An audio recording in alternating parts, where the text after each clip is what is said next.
शिक्षा नीति है जो माननीय प्रधानमंत्री जी ने घोषित की है, उसमें विरासत से विकास तक की बात है। आज का दिन, जैसा कि मुख्यमंत्री जी ने कहा, हम सेवा दिवस के रूप में मना रहे हैं।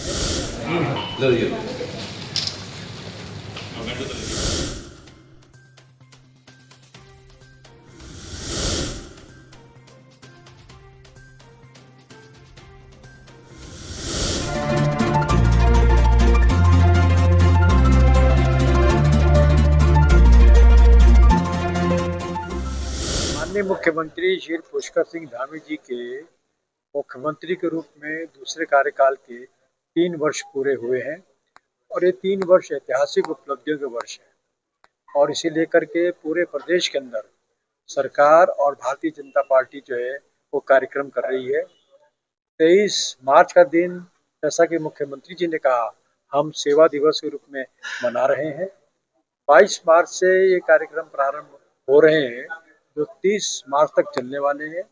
इस दौरान जहाँ 23 मार्च को माननीय मुख्यमंत्री जी देहरादून में एक बड़े कार्यक्रम के माध्यम से पूरे प्रदेश की जनता को संबोधित करेंगे और ब्लॉक स्तर तक उनकी बात को हमारे कार्यकर्ता और जनता सीधा लाइव सुन सकेगी और उसी दिन विकास पुस्तिका का विमोचन और अन्य जो बहुउद्देशीय शिविर है उनका आयोजन भी किया जाएगा।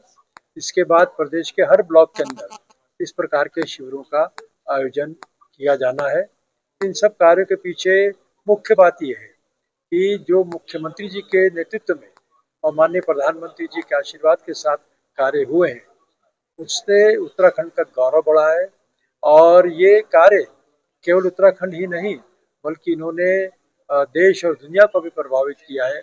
आज नकल कानून हो, चाहे यूसीसी का मसला हो, चाहे दूसरे कई कदम हो, उन्हें लेकर के देश के अन्य राज्य भी जो है उसका अनुकरण करने की दिशा में बढ़ रहे हैं और यूसीसी पर तो जो चर्चा है वो अंतर्राष्ट्रीय स्तर पर हुई है। आपने 22 अगर आप हमारा 23 मार्च के कार्यक्रम का जो हमारा स्वरूप है उसके अंदर हम शुरुआत ही जो है शहीद दिवस पर सरदार भगत सिंह जी को, राजगुरु जी को और सुखदेव जी को श्रद्धांजलि देने के साथ शुरू करें।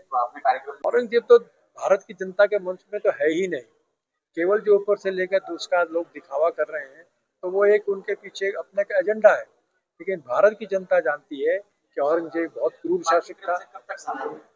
देखिए उसमें प्रक्रिया है, पाठ्यक्रम को निर्धारित करने के लिए जो हमारी एजेंसी केंद्र की है NCERT, उसके द्वारा काम किया जा रहा है। अब देखिए ये केंद्र की लेकिन चल रहा है। देखिए NCERT के जो डायरेक्टर हैं वो हमारे मित्र भी हैं और उन्होंने बताया कि उन्होंने कई जो पुराने ऐतिहासिक गलतियां चल रही थी उसको ठीक किया है। इसी क्रम में इसको भी ठीक किया जाएगा और जिन लोगों को पुराने जो हमारे वामपंथी लोग थे, कांग्रेस के इतिहासकार थे, उन्होंने बिल्कुल नेगलेक्ट कर रखा था और जो हमारे हीरो हैं, महाराणा प्रताप है, शिवाजी महाराज है, आदि को उन्होंने जो है किनारे डाला हुआ था। लेकिन अब जो वास्तविक इतिहास है वो देश की जनता के सामने आ रहा है। और एक बात मैं और कहना चाहूंगा कि जो हमारी नई शिक्षा नीति है जो माननीय प्रधानमंत्री जी ने घोषित की है, उसमें विरासत से विकास तक की बात की है। तो जो हमारी विरासत है, जो हमारी परंपराएं हैं, उसको भी हम पुनः उजागर करने वाले हैं, जिससे कि देश की जनता को मालूम चले कि हमारा जो भूतकाल था कितना गौरवमय था और हम कल हमको देश को विश्व गुरु के पद पर इस आसीन करना है।